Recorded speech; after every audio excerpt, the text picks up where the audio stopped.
Ambala ma'am, आपका ही बहुत बहुत धन्यवाद आज की चर्चा में जुड़ने के लिए। पहले हम जरा इंडसइंड बैंक पे जरा एक बार रिपीट कर दें, दिखा दें। आज की पहली ट्रेडिंग कॉल है, उसके बाद फिर रचित सर और अंबाला मैम से टिप्पणी लेते हैं। 925 926 के आसपास आता हुआ, और यहाँ पर स्टॉप लॉस जो आपको हालांकि बहुत ज़्यादा फेवर में नहीं है। यहाँ पर टारगेट पहला 937 जो कि ट्रेडिंग के लिए टारगेट दिया गया है 937 से 940 के आसपास, लेकिन कहा जा रहा है कि आप इसको 1084 तक भी रख सकते हैं। लेकिन पहला 10-12 रुपए आपको मिल रहे हैं एक बार के लिए, जो है प्रॉफिट आप बुक करके जा सकते हैं। ये सलाह इंडसइंड बैंक पे ट्रेडिंग जो लोग करना चाह रहे हैं उनके लिए 926 के आसपास अब पहुंचता हुआ। तो 937 940 के टारगेट के लिए पहला टारगेट यहाँ पर निकल के आएगा, फिर नीचे आएगा, दोबारा ऐड कर सकते हैं। स्टॉप लॉस यहाँ पे आपको 912 912 रुपए का रखना होगा। ये फिलहाल के लिए सलाह है। 0.25% से ज्यादा की मजबूती अब इंडसइंड बैंक में 926 रुपए 50 पैसे का लेवल जो है वो देखने को मिल रहा है। 926.50, 912 स्टॉप लॉस, 912 टारगेट। ट्रेडिंग के लिहाज से 937 थोड़ा सा रखेंगे तो 1084 तक के टारगेट के लिए जो है अंशुल जी की तरफ से कहा गया है।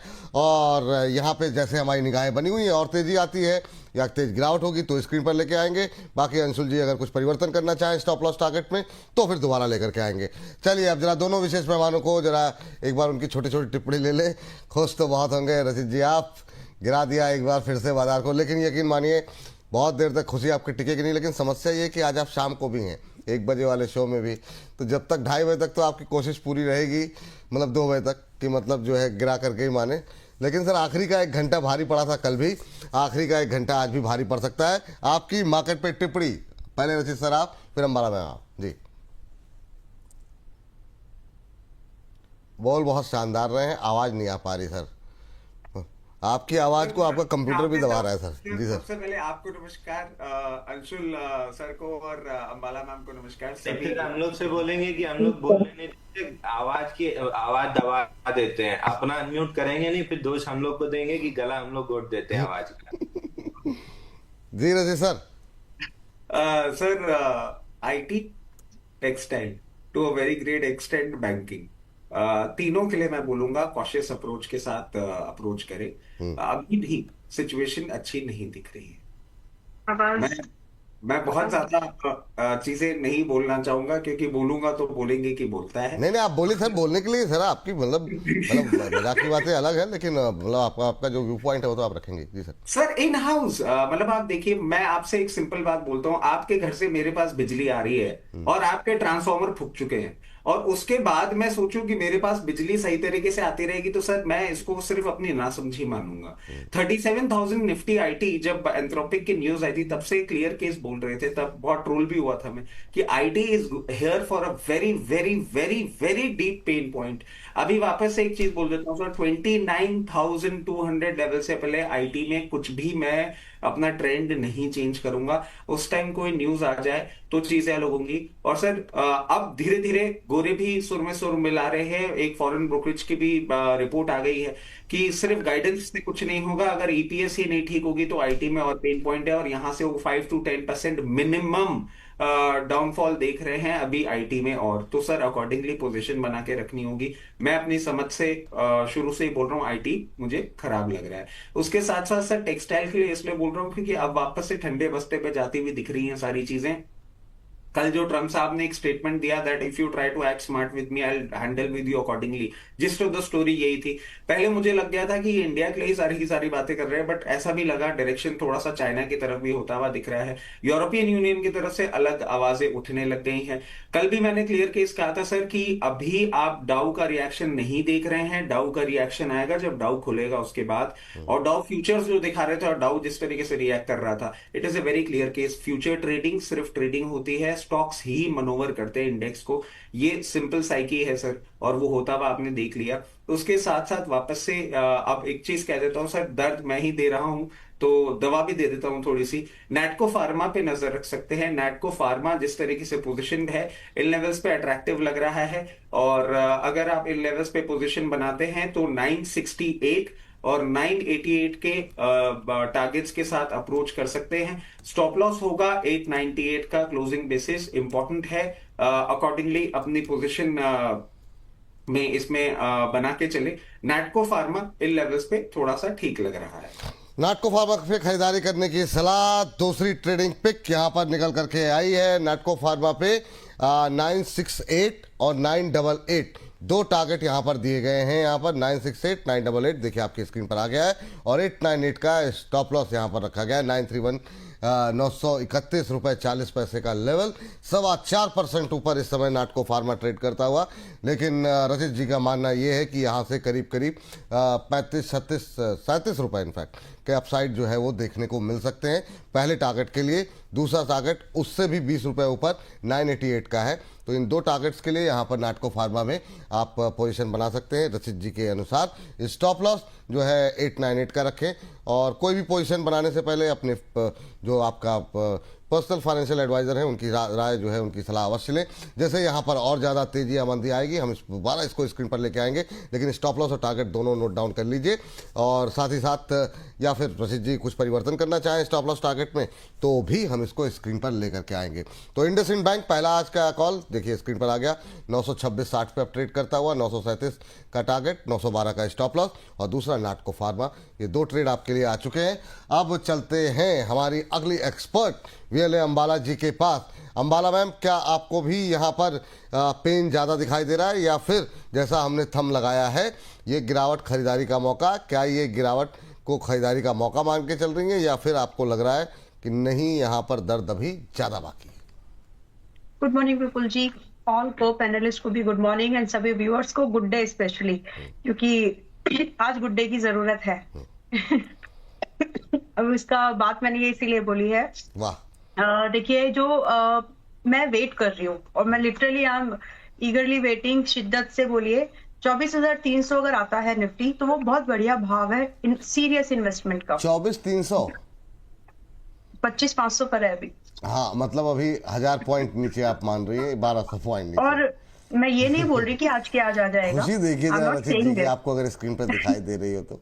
मैं तो बार बार मतलब nobody is like, मैं तो बोल ही रही हूँ, जिस दिन वो बजट अनाउंसमेंट हुआ था उस दिन भी मैंने यही बोला था कि अच्छा होता और एक्चुअली ये होना चाहिए कि 24,200-300 की रेंज तक एक बार निफ्टी को आना चाहिए।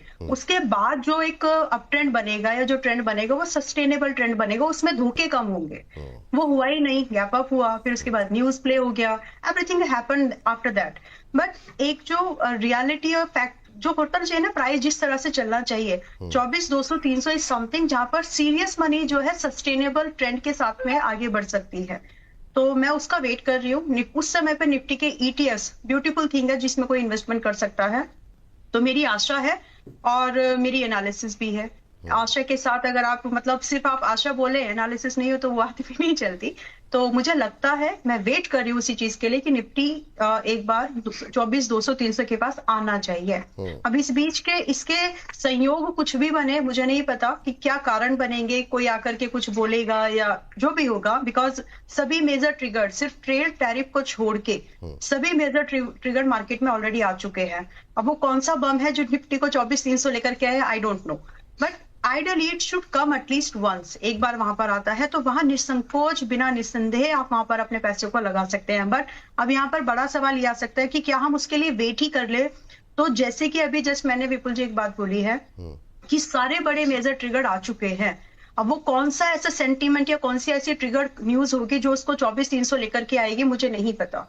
सो फॉर दैट आप लोग एक स्मार्ट, अगर आप एक व्यू चाहते हैं तो इतना समझ लीजिए कि 24,300 5% ही दूर है करंट प्राइस से।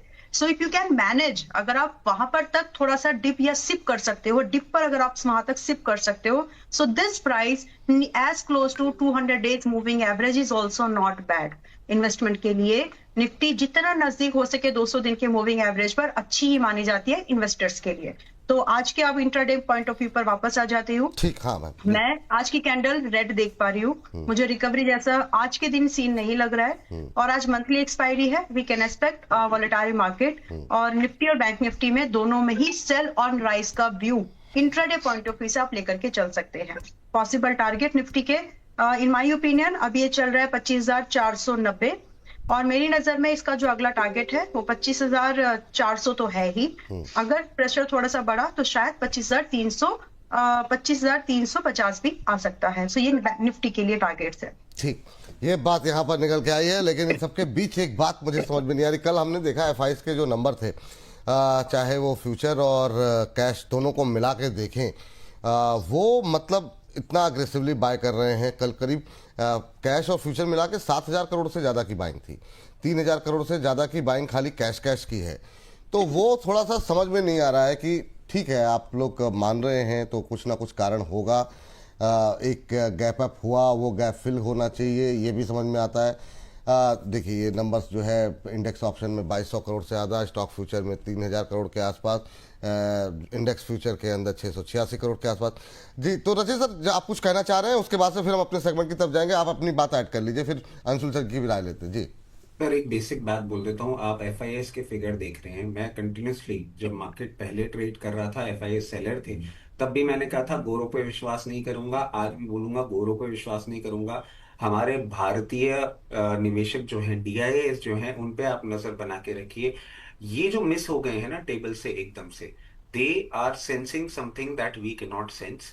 मैं भी अंबाला मैम के लेवल्स के साथ जाना चाहूंगा। उसमें थोड़ा सा मैं और एडिशन कर देता हूँ। जो मैम बोल रही हैं वो एक स्ट्रॉन्ग सपोर्ट है, बट जब एक आप स्ट्रॉन्ग मूव देखेंगे ना, तो इस स्ट्रॉन्ग सपोर्ट से भी एक इलास्टिक मूव और आएगा।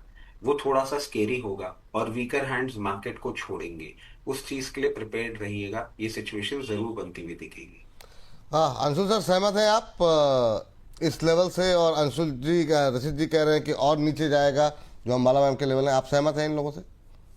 सर तो उससे पहले दर्द की इतनी बात हो गई कि लड़के पूछ रहे हैं कमर दर्द की कोई दवाई है क्या?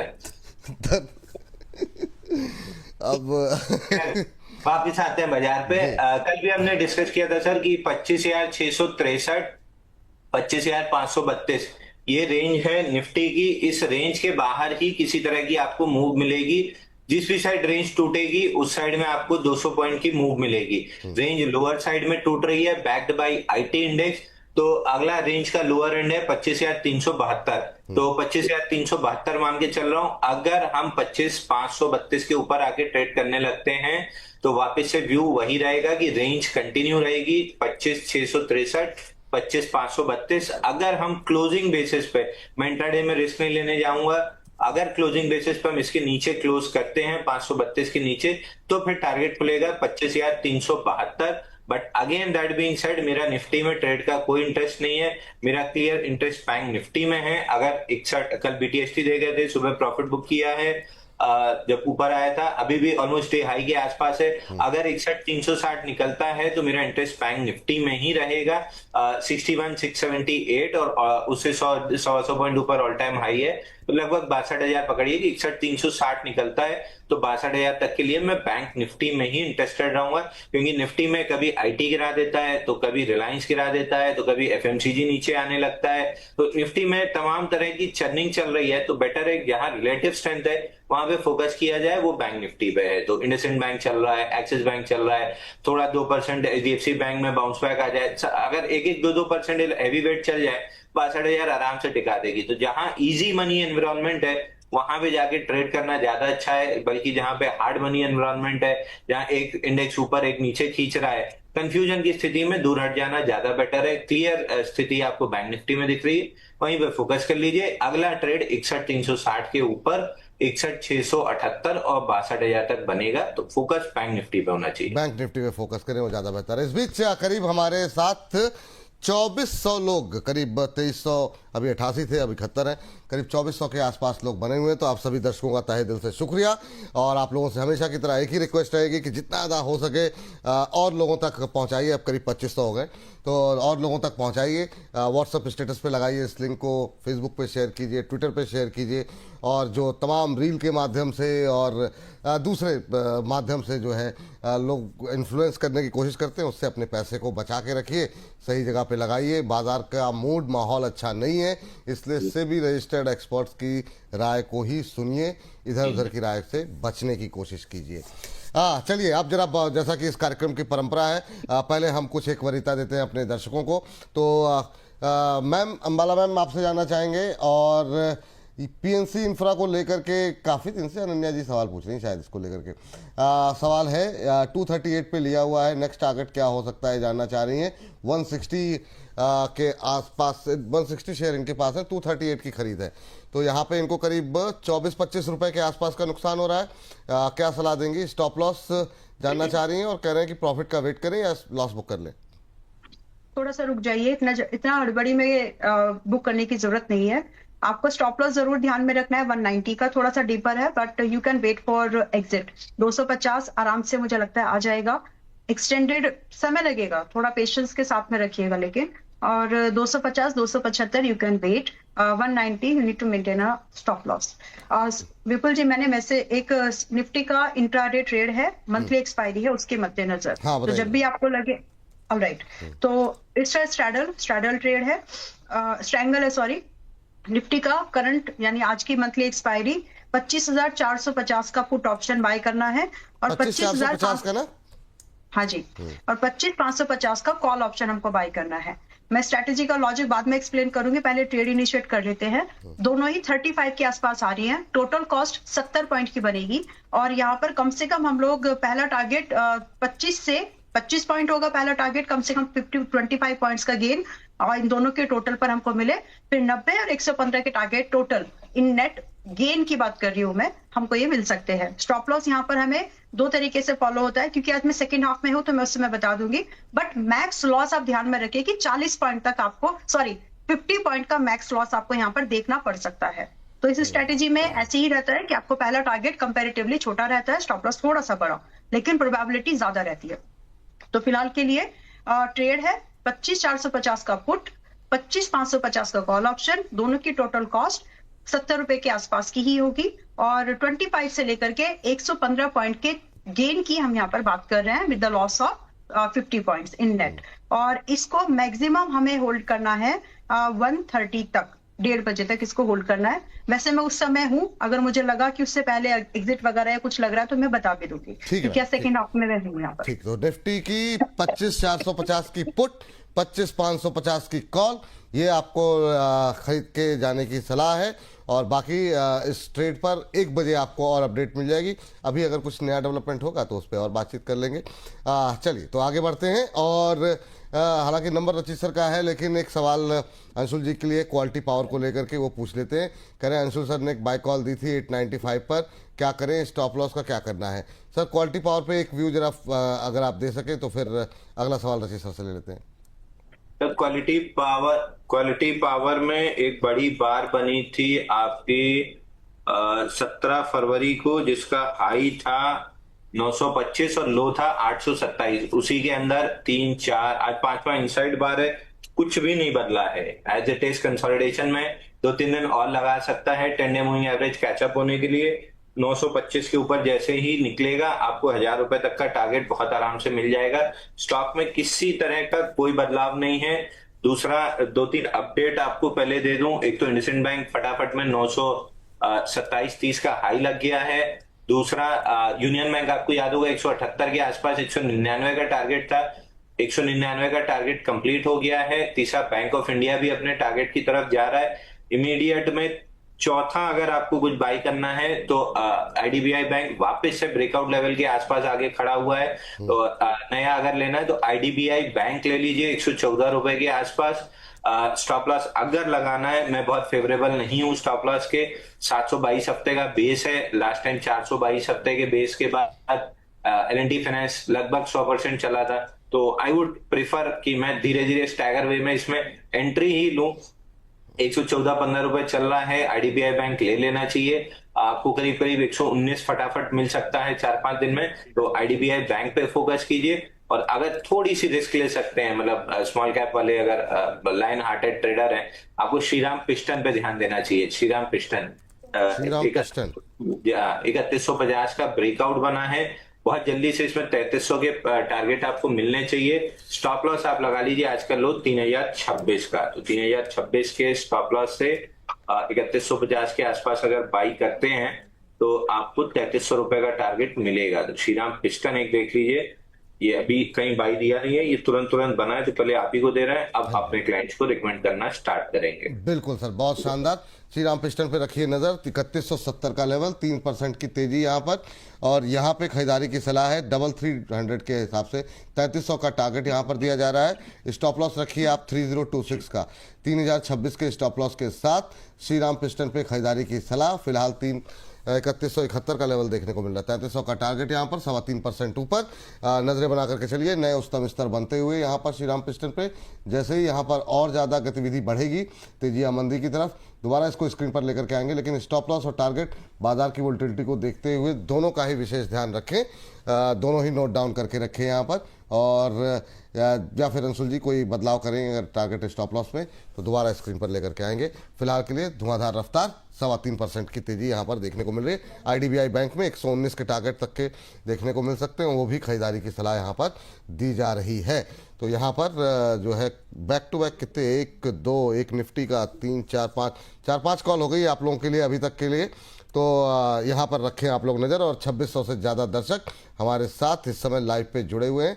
और इस बीच सर एक सवाल है, वैसे सर जरा देखिए मॉर्पन लैब ये 48 पे साहिल खान साहब ने लिया हुआ है, मैं प्राइम मेंबर भी हैं, 48 पे लिया हुआ है। कह रहे हैं कि प्लीज़ बताएं सर स्टॉप लॉस टारगेट क्या हो सकता है। अच्छा, इनका नज़रिया लेकिन बहुत शॉर्ट टर्म का है, कह रहे हैं आज 5% तेज हैं, कह रहे हैं कि 2-3 दिन के लिए बताइए। क्या सर 2-3 दिन के लिए कुछ स्ट्रेटजी आप सजेस्ट करेंगे या क्या सलाह रहेगी? देखिए क्लियर केस एक चीज कहता हूँ सर, 47 लेवल्स पे चल रहा है, हम थोड़ा सा एक मूवमेंट देख रहे हैं, बट ये कंफर्ट नहीं देता है स्टॉक मुझे बिल्कुल भी। और अगर आप 2-3 दिन का ही कोई लेवल जानना चाह रहे हैं तो 53 लेवल्स पे आए, एक बार आप एग्जिट कर सकते हैं। किस लेवल पे सर बताया? 53 सर। ठीक है, 53 रुपए तक के टारगेट जो है आपको देखने को मिल सकते हैं। चलिए लास्ट एक क्वेश्चन ले लेते हैं, फिर अपना सेगमेंट शुरू करते हैं। और हमारे एक दर्शक थे अंबाला जी, आपसे जानना चाह रहे थे, इनका कुछ सवाल था, मिस हो गया मुझसे लग रहा है। चलिए, हाँ अंबाला मैम ने मिधानी सजेस्ट किया था 390 के टारगेट के लिए, अब क्या करने जानना चाह रहे हैं मैम? मिधानी पे क्या कुछ व्यू रहेगा आपका? ठीक है, मिधानी को फिलहाल आप होल्ड करके सकते हैं। ये आएगा, मुझे पता याद है, ये आएगा अभी आपकी 290 के पास, फिर से 340 रहा है। अगर आपकी बाइंग बाद की है, यानी टारगेट के बाद की है, तो आप चाहे तो के लिए एग्जिट कर सकते हैं, but it's a quality stock. आपके पास में 2 ऑप्शन है, या तो 12% और गिरे तो आप डिप करें, या फिर 12% गिर जाने के बाद दोबारा से एंट्री करें। So it's your call. मुझे तो लग रहा है कि अभी यहाँ पर ये जो स्काव है 290 300 इस तरफ निकल रहा है, और वहां पर तरह से एंट्री हम कर सकते हैं। So take a wise decision. अगर मैं आपको सजेशन देना चाहूँ तो फिलहाल निकल जाओ 200 पे 300 पे दोबारा खरीद लेना। ठीक, चलिए तो शुरू करते हैं आज का हमारा पहला सेगमेंट, जिसमें हम बात करते हैं हमारे ट्रेंडिंग स्टॉक्स को लेकर के, जो कि गूगल के ट्रेंड में हैं। इसके अलावा वो शेयर जो कि खबरों के चलते किसी ट्रेंड में हैं, वो भी शेयर जो कि काफ़ी तेजी या मंदी दिखा रहे हैं, और साथ साथ हमारे जो चैट बॉक्स का ट्रेंड क्या कह रहा है, जहां पर जिन शेयरों पे सबसे ज़्यादा सवाल होते हैं उनको भी इस कार्यक्रम में शामिल करने की कोशिश करते हैं। अच्छा, एक छोटी टिप्पणी सबसे पहले तो, क्योंकि सबसे ज़्यादा ट्रेंडिंग अगर कुछ है वो है IT। लगातार धुआंधार पिटाई यहाँ पर देखने को मिल रही है। और अंशुल सर से शुरू करते हैं, काफ़ी बातें हो गई हैं लेकिन ये सेगमेंट अलग से अपलोड होंगे, इसलिए बिल्कुल प्रिसाइज कुछ शेयरों पे, खासतौर से इन्फोसिस TCS काफ़ी ज़्यादा ट्रेंड पे कर रहे हैं सर। इन 2 शेयरों के साथ साथ IT में जो भी पोजीशन है सारे लॉसेस बुक कर लें या शांति के साथ बने रहें, गिरावट में खरीदारी करें। अभी आपका व्यू क्या है इन्फोसिस और TCS को लेकर के? CNX IT में अगर आप देखेंगे 30,054, 29,339, यहाँ तक की एक मेजर सपोर्ट है, यहाँ तक की डाउनफॉल आते हुए दिख रही है। इस डाउनफॉल में सब गिरेंगे, मतलब गेहूं के साथ घुन भी पिसेगी। और मैं बार बार ये कह रहा हूं, नॉट क्लियर कि इसमें कौन सरवाइव करेगा कौन नहीं करेगा। Mid cap small cap company आधे से ज्यादा साफ हो सकती है, लार्ज कैप कुछ हद तक बची रहेंगी। लास्ट में जो बचा रहे उसमें जाके इन्वेस्ट कर लीजिएगा, जो नहीं बचे वो तो अपने आप ही खत्म हो जाएगा, उसका रिप्लेसमेंट कहीं ना कहीं IT इंडेक्स में आ जाएगा और IT इंडेक्स वापस से ऑल टाइम हाई चला जाएगा। तो अगर आपको लेना ही है, I would still stick to IT index. और नहीं तो मैं पूरे सेक्टर को अवॉइड कर दूंगा। रिलेटिव स्ट्रेंथ बैंक निफ्टी में तो वहीं जाऊंगा। स्पेसिफिकली आपने इन्फोसिस पूछा, इन्फोसिस में major support on the down side अभी भी 1269 का है, ये टेस्ट होगा और 1269 शायद ना प्रोटेक्ट हो। अगर प्रोटेक्ट हो गया तो एक बाउंस बैक ले लेगा 1338 तक, बट उसके बाद नेक्स्ट लेग में 1269 टूट जाएगा। तो इवेंचुअली 1269 आ रहा है, वहां से बाउंस बैक करके टूट सकता है। टीसीएस अगेन अपना जो लास्ट फ्राइडे का लो है उसको रिटेस्ट कर रहा है 2585 के आसपास। तो एक छोटा सा बाउंस बैक 2682 तक बन सकता है, बट वीकनेस कंटिन्यू रहने वाली है। वीकनेस अभी बहुत जल्दी नहीं जाएगी। जब हड्डी टूटती है तो आपको कच्चा पक्का प्लास्टर लगता है, उसके बाद आप चलना सीखते हैं, तुरंत दौड़ने नहीं लगते उठ के। तो अभी बहुत तेजी से, बल्कि लड़के कह रहे हैं कि हड्डी नहीं कमर टूटी है तो ओमनी जेल से नहीं सही होगा, समय लगेगा इसमें। ये बात है। तो जिनके लॉसेस हो रहे हैं वो लॉस बुक कर ले, मेरा एक वो भी सवाल था, बुक कर लें सर सारे लॉसेस? सर देखिए, एक आध साल से तो बोलते आ रहे हैं कि मिड कैप स्मॉल कैप से आप दूर रहिए निफ्टी के अक्रॉस द बोर्ड, और स्पेशली आईटी में अभी भी कोई भी उछाल मिलता है आपको मिड कैप स्मॉल कैप में तो एटलीस्ट लॉस बुक कर लेना चाहिए। लार्ज कैप में विप्रो हमेशा ही अंडर परफॉर्मर रहा है, वहां भी बुक कर लेना चाहिए। मैं इन्फोसिस, एचसीएल टेक और टेक महिंद्रा यहां पे बार होल्ड की सलाह दे सकता हूं, but on the bounce resistance पे वहां भी एक बार निकलने की कोशिश करना चाहिए। टिप में वापस आपको मिल जाएगा, बट इन 3 शेयर को छोड़ के I would stay away from all the counters. Rallies पे मैं लॉस बुक करके रिलेटिव स्ट्रेंथ वाले काउंटर में जाना चाहूंगा, जहां पे लॉस रिकवर होने की पॉसिबिलिटी बहुत हाई है। ठीक। अंबाला मैम, आपका व्यू क्या है विप्रो, एचसीएल टेक जैसे शेयरों पर, और ओवरऑल आईटी से क्या लॉस, जिनकी पोजीशन है अब वो क्या करें? चलिए नई खरीदारी नहीं करेंगे, या जो लोग पूछ रहे हैं कि नया खरीद सकते हैं, क्या इतना टूट गया है, क्या खरीदने की सलाह है, और जिनके पास पुराना पड़ा है वो क्या करें? इन दो के साथ फिर रजिस्टर के पास आते हैं जी। 29,000 है, उसका वेट कर 1,500 पॉइंट और है। और मैं ये अब से नहीं, जब ये वापस पुल बैक जब चल रहा था तब भी बोला था कि खरीदिए मत, वेट कर जाए, इसको वापस आना है 20,000। वहां पर निफ्टी, आईटी, बीस ईटीएफ्स कर सकते हैं, और उसका लॉजिक हर बार दिया है कि ये इफेक्ट है, यहाँ पर डीप पॉकेट्स चाहिए, और डीप पॉकेट्स के फर्स्ट मूवर एक्टिव जो कंपनी ज्यादा रह जाएगी, सारे कॉम्बिनेशन जो बनेंगे वही ज्यादा यहाँ पर सर्वाइव कर पाएंगे। सो टू एज एन इन्वेस्टर आप किस कंपनी को जाकर के चेक करोगी कौन अच्छा वहां पर सर्वाइवल के साइंस मिल रहा है। सो टू ऑल दैट स्टफ आप अभी 29,000 का वेट करिए। नया पैसा अगर आपको निकलने की तो मेरी समय है अभी अगर आप निकलना था तो वो समय आ चुका है इन माय ओपिनियन, बिकॉज अभी 1,500 पॉइंट का और नजदीक का लेवल आया, वहां से तो इसको भी थोड़ा संभालना है, रुकना है, ठहरना है। तो आप 29,000 आसपास नया पैसे की अगर प्रोविजनिंग है तो आप एड ऑन के चल सकते हैं। अब बहुत ज्यादा डिक्लाइन यहाँ से नहीं हुआ, निकलना था तो 33,000 के आसपास निकल जाना चाहिए था जब बोला। Now it's late, quite late. और रही बात स्टॉक्स, तो मैं स्टॉक स्पेसिफिक एक्शन लेने से थोड़ा सा आउट करना चाहती हूँ, बट स्टिल टीसीएस जैसे स्टॉक ऐसे आप मान के चल सकते हैं। टीसीएस, विप्रो, इन्फोसिस, 3 स्टॉक्स जिसमें ये इनके अंदर वो गुड है, वो कैपेसिटी है, डीप पॉकेट्स भी है, और एक दूसरे के साथ मिलकर के बचाव के तौर यहाँ पर पूरे सेक्टर की इंडस्ट्री के बर्बाद होने की कंडीशन अगर आती है, मैंने बहुत ही मैंने आप ये सीधे बताया मैम कि अभी जिनके पास पोजीशन फंसी हुई है, जो रोज देख रहे हैं पैसे गिरते हुए पोर्टफोलियो में, वो एक बार में लॉस बुक करें, एवरेज करें, क्या करें जी? 29,000 पे एवरेज 29,000 पे जाकर के एवरेज करें, अभी शांति से पड़े रहे, है ना? एग्जैक्टली और अभी 30,500 है। जैसे ही आप 50 29,000 पर दिखे, जो भी आपके के पास में है, अगर वो लार्ज कैप वाले हैं तो वहां पर आप एडिशन करते हैं, स्मॉल कैप के हैं तो अभी बेच सकते हैं, क्योंकि स्मॉल कैप में सर्वाइवल केसेस कम निकल रहे हैं। बिल्कुल जी। सेम क्वेश्चन रजित सर आपसे, Infosys, TCS, Wipro, HCL tech कहीं पर बाय करने की सलाह, पहला सवाल। दूसरा, जिनके पास है और जो लोग परेशान हो रहे हैं अब क्या करें, क्या वो लॉस बुक करें या अभी बने रहें, आपका व्यू क्या है? संक्षिप्त टिप्पणी आपकी भी रहेगी, क्या करना शॉर्ट चाहेंगे? कवरिंग रैली जहां आपको देखने को मिले exit exit and only exit. IT में नो बाय, 29,000 सपोर्ट है, वहां पे रिविजिट करेंगे सिचुएशन क्या बन रही है। अगर वहां पे सिचुएशन ठीक नहीं दिखती है तो वहां पे भी बाइंग नहीं करेंगे। आईटी इंडस्ट्री सीवियर क्राइसिस में है, मत देखिए मत देखिए मत देखिए। चलिए ठीक है, तो मतलब मोटे मोटी सबकी राय ये है कि अभी दर्द जो है वो आगे भी देखने को मिलेगा। अब वो डिसीजन आप ले लीजिए कि कैसे आपको दूरी बनानी है, किस में आपको रहना है, क्योंकि यहाँ पर अभी पेन बढ़ता हुआ दिखाई दे रहा है। बाकी सब लोग 29,000 की बात कर रहे हैं, 29,000 आ जाए वो भी देख लेते हैं वहाँ पे क्या कुछ राहत मिलेगी या नहीं मिलती है। हाँ, चलिए आगे बढ़ते हैं। चलिए, और जो है इस बीच जो है आगे बढ़ते हैं और अगले ट्रेंडिंग स्टॉक्स को ढूंढने की कोशिश करते हैं। अभी आप एक्सिस बैंक का जिक्र कर रहे थे अंशुल जी, आपका व्यू अब क्या होगा एक्सिस बैंक को लेकर के? क्या अभी करंट लेवल पे बाइंग की जा सकती है एक्सिस बैंक पे? एक्सिस बैंक सर देखिए सुबह नहीं, अभी एक्सिस बैंक तो नहीं लग रहा, कल की रेंज के अंदर ही इनसाइड बार है। एक्सिस बैंक तो नहीं, आज के लिए तो नहीं लग रहा। 2-3 दिन में 10 डे मूविंग एवरेज कैचअप हो जाएगा तो जरूर बन जाएगा।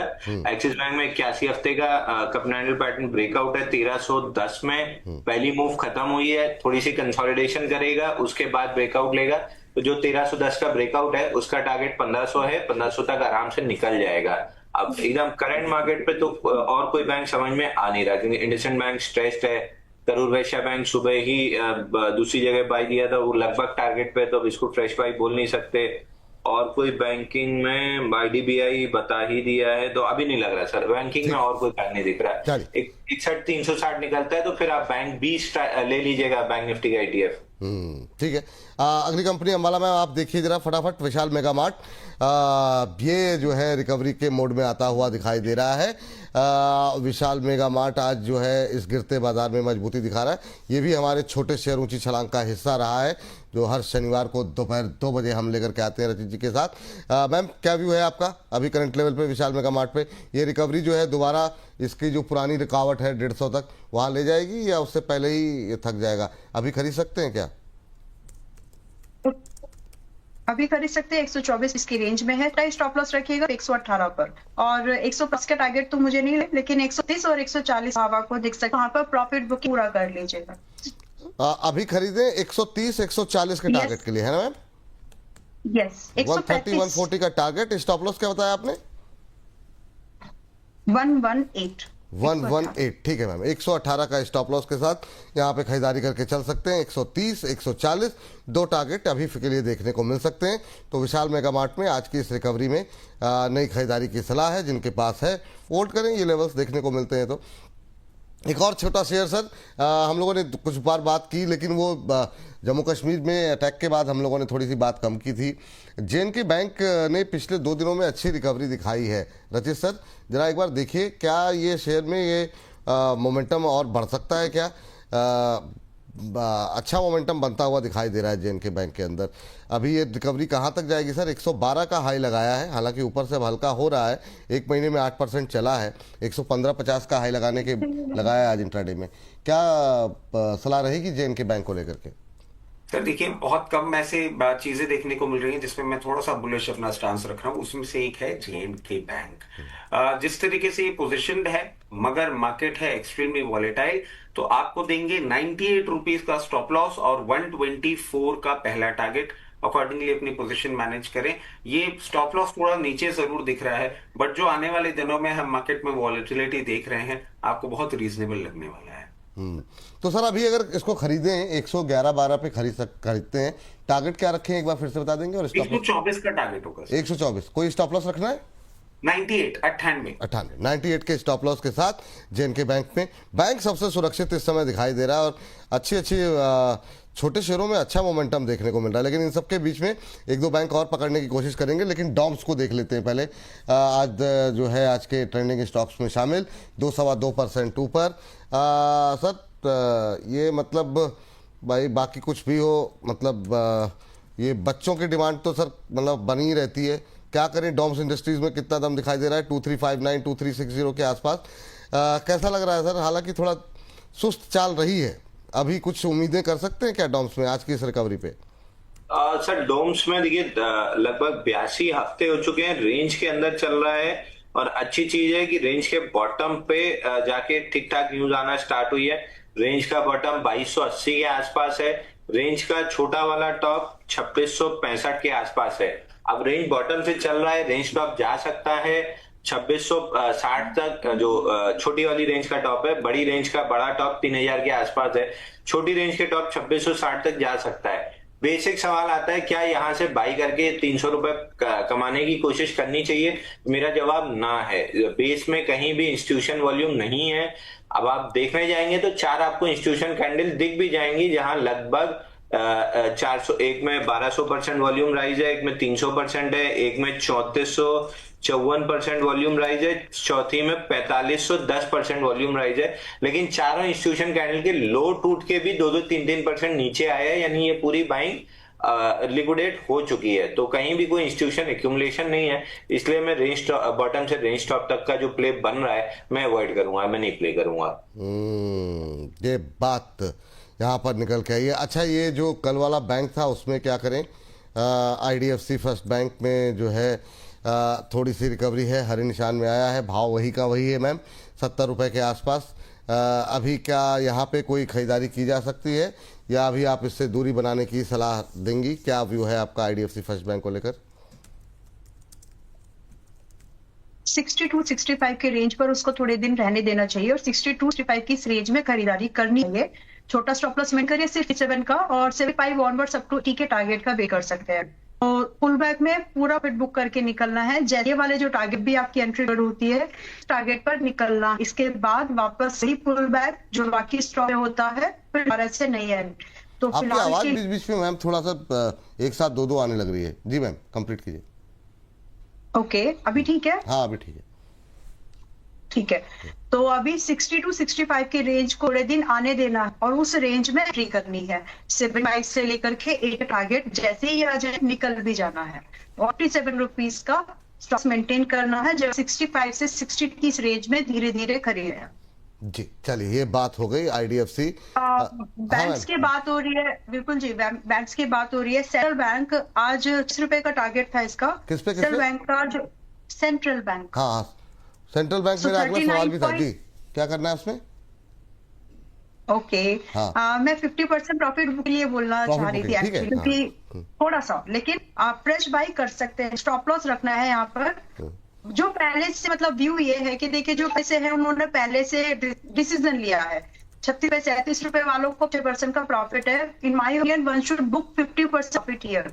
और जो लोग आना चाह रहे हैं goes to 40 rupees, they should come with 50% exposure only. With the trailing stocks जो पहले से है उनके लिए भी ट्रेल 37.5 का होगा। जो अब आ 50% एक्सपोजर, वो लोग भी 37.5 रुपए का ही प्लस मेंटेन करके यहाँ से 44 रुपए टारगेट के लिए आ सकते हैं। 37.5 का स्टॉप लॉस लगाएं। टारगेट आप कह रही हैं कि कितने का मैम? 44 का? 44 का। और बहुत बड़ी पोजीशन ना लें, जितना अगर 100 रुपए है आपके पास तो 50 का खरीदें, ये कह रही ना? यस, एंड प्लीज जो लोग पहले हैं वो 50% प्रॉफिट बुक कर जाएगा। हाँ, जो लोग हैं उनको, जिन्होंने अंबाला मैम के कहने पे खरीदे हुए हैं, वो 50% प्रॉफिट बुक कर लें। यही कह रही मैम? एग्जैक्टली। एंड आज मदरसन सुमी भी, मदर एम सुमी जो है वहां पर भी एक थोड़ा सा बाइंग का व्यू बने। आप क्वेश्चंस ले लीजिए जब भी आपको लगे। नहीं आप बता दीजिए अभी खरीदने के, अगर जो फ्रेश बाई है, अगर वायरिंग नहीं मदरसन सुमी, ये वायरिंग कह रही हैं आप? हाँ यस, वायरिंग 43 के पास में है। 43-44 की रेंज में बाई ले सकते हैं। और स्टॉप लॉस यहाँ पर छोटा रखेंगे, सिर्फ 41.50 का, सॉरी 41.5 रुपए स्टॉप लॉस मेंटेन करिए। और यहाँ से आप बाइंग ले रहे हैं तो 46 रुपए फर्स्ट टारगेट और लगभग आप 47 रुपए 50 पैसे का दूसरा टारगेट आप यहाँ पर स्विंग ट्रेड के तौर पर देख सकते हैं। 47 रुपए 50 पैसे जाए और स्विंग ट्रेड के तौर पर आए हो तो बुक करना। ठीक, चलिए Motherson Sumi Wiring Central Bank, ये 2 ट्रेड अभी दिए गए हैं आपको। सेंट्रल बैंक में टारगेट 44 का दिया गया है 37 रुपए 50 पैसे के स्टॉप लॉस के साथ, और मदरसन सुमी वायरिंग में 46 47.50 तक के टारगेट, स्टॉप लॉस 41.50 का दिया गया है। अभी जो है 1.25% नीचे है, लेकिन अंबाला मैम का मानना ये है कि यहाँ पर और तेजी संभव है और यहाँ पर आपको 46-47 ₹46 47.50 तक के भाव देखने को मिल सकते हैं। 41.50 का स्टॉप लॉस यहाँ पर लगाएं। अभी फिलहाल 1.25% नीचे 43.85 पे ट्रेड करता हुआ दिखाई दे रहा है। ये फिलहाल के लिए राय मदरसन सुमी वायरिंग पर निकल करके आती हुई दिखाई दे रही है। चलिए इससे आगे बढ़ते हैं, इन दोनों ट्रेड पे रखिए नज़र। और इसके अलावा एक काउंटर मैंने मिस हो गया मुझसे दिमाग से। रचित सर के लिए एक अच्छा सवाल मैंने सोचा हुआ था, एक अच्छा बैंक था शायद।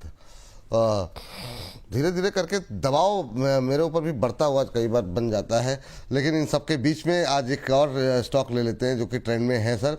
वो तब तक वारी एनर्जीज देख लीजिए। वारी एनर्जीज में आज हरा निशान देखने को मिल रहा है। यहाँ पर एक डेवलपमेंट भी है और उस डेवलपमेंट के चलते यहाँ पर मजबूती जो है वो देखने को मिल रही है। 2957 2958 के आसपास चल रहा है। आपकी टिप्पणी क्या रहेगी सर? अभी रचित सर कैसा लग रहा है आपको वारी एनर्जी? सर क्लियर केस है स्टे अवे। और स्टे अवे क्यों है? 58% एक्सपोर्ट है। यूएस इंडिया ट्रेड डील फिर खटाई में जाएगी, मार इसको भी पड़ेगी, इसके लिए स्टे अवे है। और अगर आपके पास है हायर लेवल पे एग्जिट की ही पोजीशन में बोलूंगा, फ्रेश बाइंग बिल्कुल भी नहीं बोलूंगा। फर्स्ट बाइंग बिल्कुल भी नहीं बोलेंगे। अच्छा, कल हम लोगों ने एक थम जो लगाया था, आप लोगों ने पता नहीं देखा कि नहीं, व्यस्त रहते हैं आप लोग। सुजलॉन को लेकर के ही थम बातचीत काफ़ी हम लोगों ने की, थम सुजलॉन पे लगाया था। तो काफ़ी दर्शकों ने पसंद किया, करीब 30,000 से ज़्यादा दर्शकों ने कल दोपहर से अब तक जो है देखा है उसको। तो अब मेरा सवाल ये है, चूँकि उस पर इसका मतलब काफ़ी लोग जानना चाह रहे हैं और काफ़ी लोग इस गिरावट से चिंतित हैं, तो मैं चाहूँगा एक सवाल आप तीनों से इस पर फिर से ले लेते हैं। रिकवरी लोअर लेवल से आज देखने को मिल रही है। आज 43.52 का लो लगाने के बाद है लाल निशान में। स्क्रीन पर दिखा दीजिए। हाँ, ये देखिए हमारी पीसीआर की टीम, मतलब ये देखिए, ये हमने कल लगाया था, ये आज के लिए नहीं, ये कल का था। तो ये 11:30 को आप लोग इग्नोर कर सकते हैं। तो ये कल जो है हम लोगों ने लगाया था, ये 4 महारथी लोगों ने बताया था और काफ़ी लोगों ने इसे पसंद किया। तो अब जो है सर सुजलॉन पे फिर से अंशुल जी आपसे ही शुरू कर लेते हैं, आपका नंबर भी है, और फिर तीनों एक्सपर्ट से पूछ लेते हैं कि ये जो रिकवरी है कुछ उम्मीद जगा रही है या फिर 42 के नीचे फिसलता हुआ दिखाई दे रहा है? क्या व्यू अंशुल सर आपका? सर देखिए, एक आध हफ्ते का समय आपको देना है, आप दे सकते हैं। अगर 46 के ऊपर क्लोज हुआ तो बाउंस बैक बनेगा। बाकी जिस आपका प्राइस एक्शन है, मेरी उम्मीद कम है। 50 महीने का मूविंग एवरेज 41.37 है, ये पहले आते हुए दिख रहा है। वहां से अगर थोड़ा बहुत बाउंस बैक बना तो बना, नहीं तो फिर 46 के नीचे जो क्लोजिंग आई है वो 37.9 तक जाती हुई दिखेगी। रेफरेंस के लिए आपको याद दिला दूं, नेटवर्क 18 49 के नीचे ऐसे ही 2 हफ्ते हमने वेट किया था, नहीं रिक्लेम हुआ, उसके बाद फ्री फॉल आना स्टार्ट हो गई थी। तो रेफरेंस के लिए अगर आपको लेना है, नेटवर्क 18 का चार्ट खोल के, वीकली चार्ट खोल के देख लीजिए, ऑलमोस्ट सिमिलर पैटर्न है। तो सर 1 मिनट और समय ले लूंगा सर। श्रीराम पिस्टन 50 रुपए बढ़ गया है जहां से बाई दिया है, फटाफट हाथों हाथ आधा घंटे में 50 रुपए मिल रहा है, लेके बाहर हो लेना चाहिए, या आधा लेके बाहर हो लीजिए या पूरा लेके बाहर हो लीजिए, लेकिन कुछ तो प्रॉफिट बुक कर ही लीजिए। श्रीराम पिस्टन जरा एक बार दिखा दीजिए। 4% ऊपर 3200 के आसपास पहुंच गया है। तो 3300 का टारगेट था, अच्छी रिकवरी आ गई है। और अंशुल जी कह रहे हैं कि एटलीस्ट कम से कम आधे से ज़्यादा प्रॉफिट तो बुक कर लीजिए। पूरे में भी अगर आप कंफर्टेबल हैं तो पूरा बुक कर लीजिए। गिरते बाजार में पैसे बन रहे हैं, इससे अच्छी कोई बात है नहीं। तो जो पैसे बने उनको प्रणाम कीजिए, है ना। होली वैसे भी आ रही है, तो अपना जो है पैसे बुक कर लीजिए। ये लाए है, होल्ड करना चाह रहे हैं तो ठीक है, आधे से ज़्यादा पे बुक कर लीजिए। बाकी जो बचा हुआ है कम से कम लॉस तो नहीं होगा आपको। ये फिलहाल के लिए इस रणनीति के साथ श्रीराम पिस्टन पे स्ट्रेटजी बनाइए। माला मैम, सुजलॉन आपका व्यू? सुजलॉन इन्वेस्टमेंट ये अभी भी रख सकते हैं, इसमें स्टॉप लॉस आप टेन करके चाहिए अगर डर लग रहा है बस, और बाकी कोई बात नहीं। फिलहाल के लिए 42 के आसपास ये आज आ गया है। 42 की पहले से एक्सटेंशन है, 42 भी आएगा, तो वहां पर अगर आप एडिशन करना है तो 42 के पास कर लीजिए और होल्ड कर जाइए। स्टॉप लॉस टू बी ऊपर साइड अगर आपको रखना है तो वो 31 से नीचे मरेगा, दैट्स द फाइनल इक्विपमेंट। इसको इन्वेस्टमेंट के तौर पर इसको बार बार ट्रेडिंग वाली नजर देखोगे तो ये भाग जाएगा आपके हाथ से। This is something you need to hold, और होल्ड करें तो ही पैसा बनेगा। मैम जो लोग 80 पे 70 पे रह करके बैठे हुए हैं, 3-4 क्वार्टर तो हो गए अभी। इसीलिए ना पोजीशन साइजिंग बहुत मैटर करती है, कितने भी सही क्यों ना। आपका जो वेटेज ऑफ योर पोर्टफोलियो बहुत इजीली डिसाइड करना होता है, और स्पेसिफिकली छोटे स्टॉक्स में पैसा लगाते हैं तो उतने टुकड़ों में अपने पैसे को बांटो कि अगर कोई लेके भी चला जाए आपके पे तो आपकी अच्छी नहीं जाना चाहिए। आप no, like to understand. So position sizing matter a lot, and specifically when you're investing in a sunrising sector specifically, and in a small stocks. चलिए ठीक। मैं रचित सर क्या करें सर, अब क्या लग रहा है, आप सहमत हैं अभी दूरी बना लेनी चाहिए? क्योंकि धैर्य तो लोगों ने काफी दिखाया, लेकिन अब थोड़ा सा टाइम ज्यादा हो गया, क्या करें?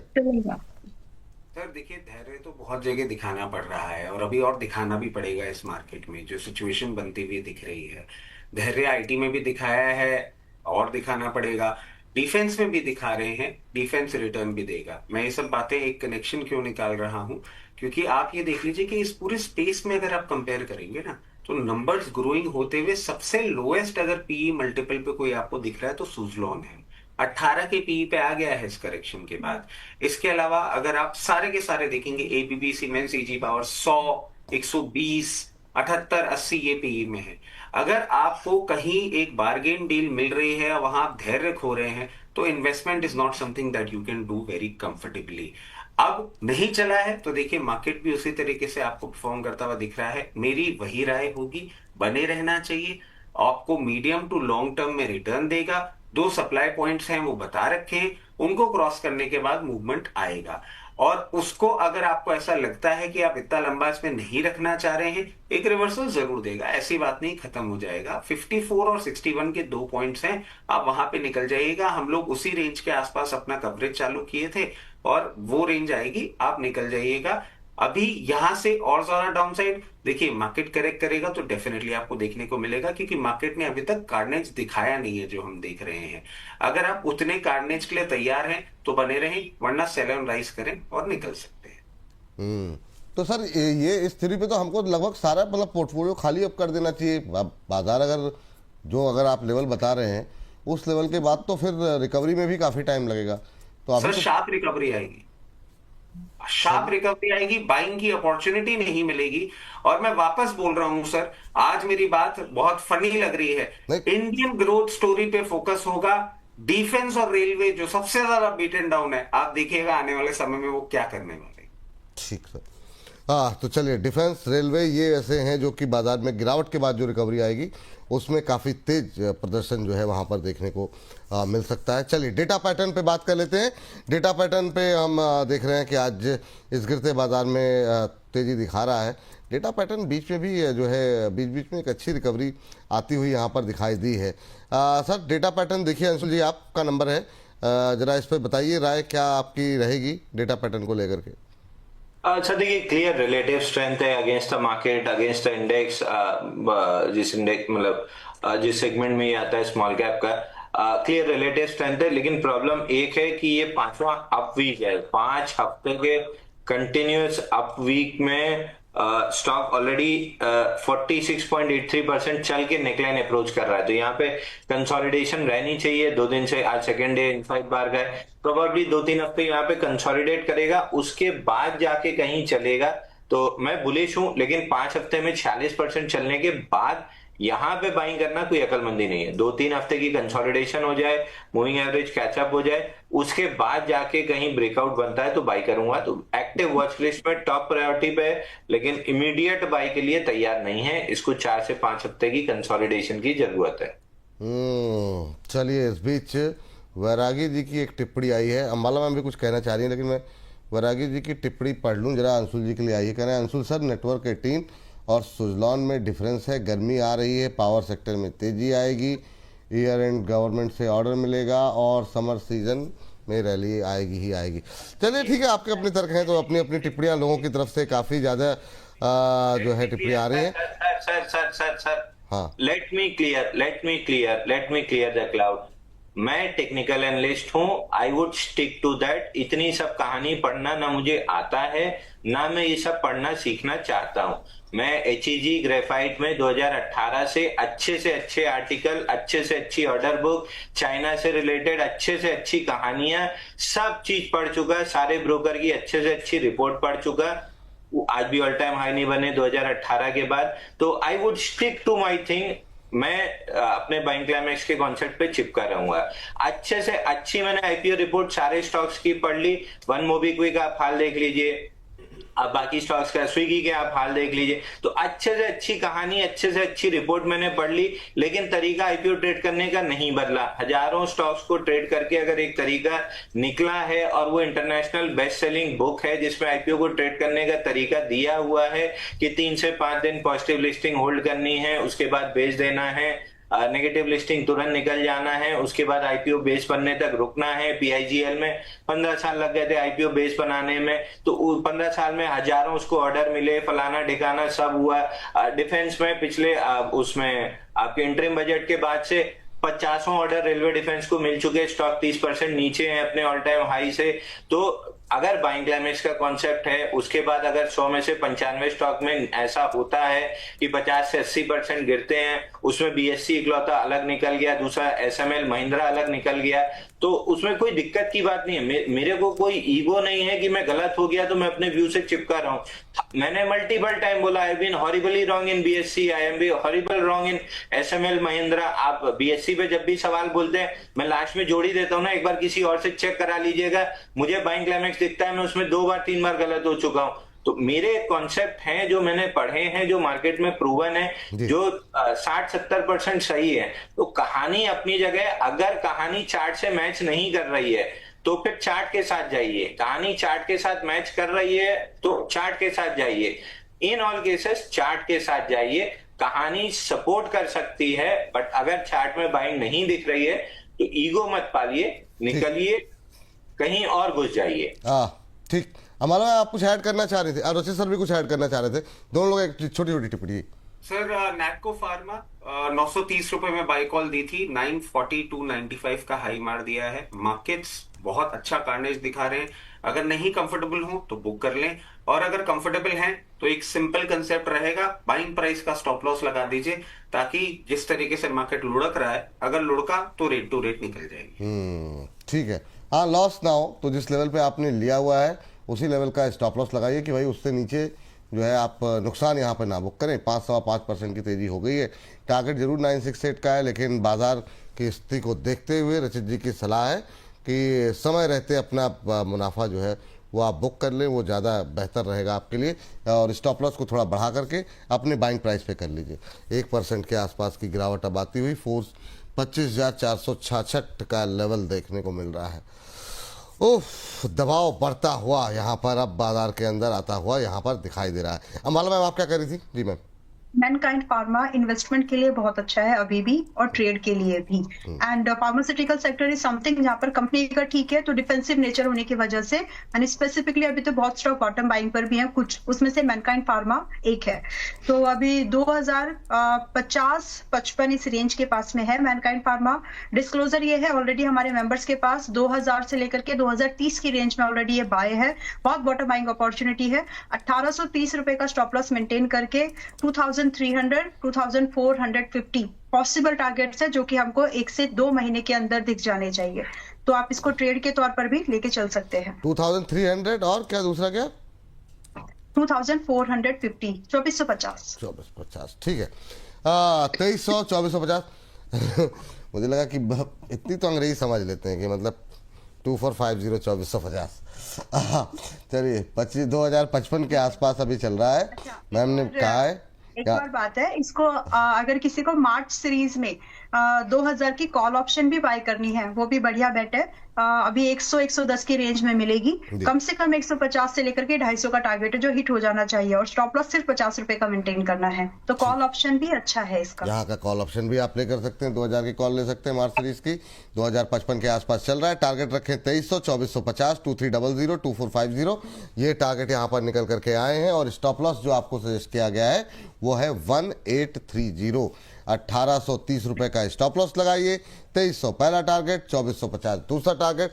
फिलहाल 2055 पे ट्रेड करता हुआ आधे % के आसपास की मजबूती मैनकाइंड फार्मा में इस समय आती हुई, और निगाहें रखिए यहाँ पर, और ज़्यादा तेजी की संभावनाएं अंबाला जी को यहाँ पर दिखाई दे रही है। और धीरे धीरे करके ये अब आगे बढ़ता हुआ नए उच्चतम स्तर बनते हुए यहाँ पर दिखाई दे रहे हैं। तो नजरें रखिए, एक बार स्क्रीन पर चाहे तो हम दिखा दें 2300, 2450, ये यहाँ पर ये देखिए क्या आ गया है स्क्रीन पर, और 1830 का स्टॉप लॉस। तो चलिए, इस बीच जो है यहाँ पर ये स्थिति यहाँ पर बनती हुई।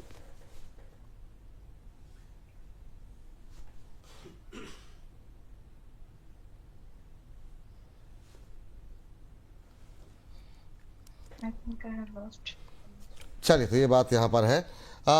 चलिए, तो अब आगे बढ़ते हैं और अगली टिप्पणी जो है यहाँ पर लेते हैं। अंशुल सर का जाने का वक्त हो गया है, तो इस सेगमेंट को भी समाप्त करने का वक्त हो गया है।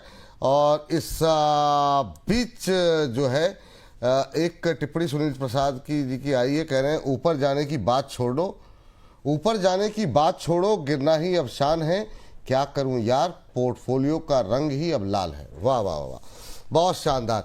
इनका एक सवाल है, जाते जाते इस सवाल के साथ बीएससी को लेकर के आप हमेशा, लेकिन आप तो मना ही करते हैं, लेकिन अगर बीएससी पर कमेंट करना चाहें तो कर दें, वरना आप अपना सर जो है डिस्क्लोजर। अच्छा, देखिए, बीएससी में गैप डाउन ओपनिंग जो हुई थी 16 फरवरी को, इसके बाद स्टॉक में एक बेरिश फ्लैग बन रहा है। 2700 के नीचे अगर ब्रेकडाउन मिलता है तो 2530 का टारगेट खुलेगा। अगर बेचना है तो 2700 टूटने का वेट कीजिए, अगर टूटा तो फिर 2530 का टारगेट खुलेगा। दूसरा डिस्क्लेमर दे दूं, जितने भी स्टॉक्स पे हमने बात की है, कोई भी मेरे पर्सनल पोर्टफोलियो में नहीं है। क्लाइंट्स के पास जरूर हो सकता है। श्रीराम पिस्टन आपको पहले दिया था, उसके बाद क्लाइंट्स को दिया था, लगभग दोनों को एक ही रेट पे दिया है, कोई कॉन्फ्लिक्ट ऑफ इंटरेस्ट नहीं है। तीसरा, मैडम का गला खराब है, इससे याद आया, आपका गला खराब था, आपका गला सही हो गया है। गूगल से अभी मैं यही पूछ रहा था कि एक कंपनी है मोहन मैकेन लिमिटेड, रचित इसको ज्यादा अच्छे से जानता होगा, अनलिस्टेड कंपनी है, अगर लिस्टेड होती तो मैं शेयर के जरूर बाई कॉल देता। ये बूढ़ा साधु इनका एक प्रमुख ब्रांड है, तो गला सही करने के लिए। तो अब लिस्टेड नहीं है, अनलिस्टेड में मिलेगा नहीं, अगर मिल जाएगा तो जरूर इसको रिकमेंड करते दर्शकों के लिए, क्योंकि साधु तो आप ले रहे हैं, तो दर्शक कम से कम शेयर लेके पैसा कमा लिए होते। कह दीजिए सर, रचित सर आप ही बोल दीजिए जी। सर एक्चुअली क्या है, अंशुल सर का अपना अलग एक कंसेप्ट है। इसमें मैं शॉर्ट कॉल इसलिए दे देता क्योंकि गर्मियां आ रही ना, तो बूढ़ा साधु गर्मियों में थोड़ा कम चलता है। तो मतलब जैसे सोम डिस्टिलरीज हो गए और यूनाइटेड स्पिरिट्स हो गए, जो थोड़ा सा एक गर्मियों के मौसम के हिसाब से रहती है ना, वहां पे बाई कॉल दे देता। हाँ सर, क्या क्या क्या? नहीं, मैं समझ गया सर, क्या क्या खरीदना है, मैं समझ गया। कुछ कह रहे हैं सर, नहीं समझ में आया किसी को? सर मैं कह रहा हूँ बूढ़ा शादी का मौसम जा चुका है। अच्छा, सोम डिस्टिलरीज का बिजनेस जो है ना सर, 93% बियर है। तो सोम डिस्टिलरीज वो कंजम्पशन वाला सीजन आ रहा है, तो मैं कहूंगा सोम डिस्टिलरीज में बाय कॉल दे दीजिए, बूढ़ा साधु का साथ छोड़ दीजिए, सर्दियां चली गई। चलिए ठीक है बिल्कुल सर। तो डिस्क्लोजर हो गया सर, इस सेगमेंट को अब यहीं पर समाप्त कर दिया हमने और अगले सेगमेंट की तैयारी जो है शुरू करते हैं। अंशुल सर, डिस्क्लोजर आपका। अच्छा, जो भी स्टॉक डिस्कस किए हैं कोई भी पर्सनल पोर्टफोलियो में नहीं है, जो सलाह आपको दी है वही क्लाइंट्स को दी है। श्रीराम पिस्टन में स्पेशली जो आपको सलाह दी है उसी लेवल पे क्लाइंट्स को भी दी है, कोई कॉन्फ्लिक्ट ऑफ इंटरेस्ट नहीं है। चलिए, बहुत बहुत शुक्रिया सर, बहुत बहुत धन्यवाद आज की इस चर्चा में जुड़ने के लिए, अपनी महत्वपूर्ण राय तमाम शेयरों को लेकर के डिस्कस करने के लिए। अगले सेगमेंट की ओर बढ़े उससे पहले एक दो टिप्पणियां दर्शकों की ले लेते हैं। लाइफ स्टूडियो जी कह रहे हैं कि विपुल प्रभु, माता जी आप ऐसा मत बोलिए, कह रहे हैं कि कौन सी एक्सेल सर्विसेज के भाव पे, अंबाला मैम जरा बता दीजिए। एक्सेल सर्विसेज 4200 रुपए की खरीद है इनकी, कह रही कि क्या भी एवरेज करना चाहिए एक्सेल सर्विसेज पे? मैम अगर एक छोटी टिप्पणी हो जाए तो। बिल्कुल जी, मुझे इसका नॉमिनक्लेचर मिल सकता है? मैंने भी अभी देखा नहीं, मैं कोशिश करता हूँ मैम कि जितनी जी जी जी एक सेकेंड,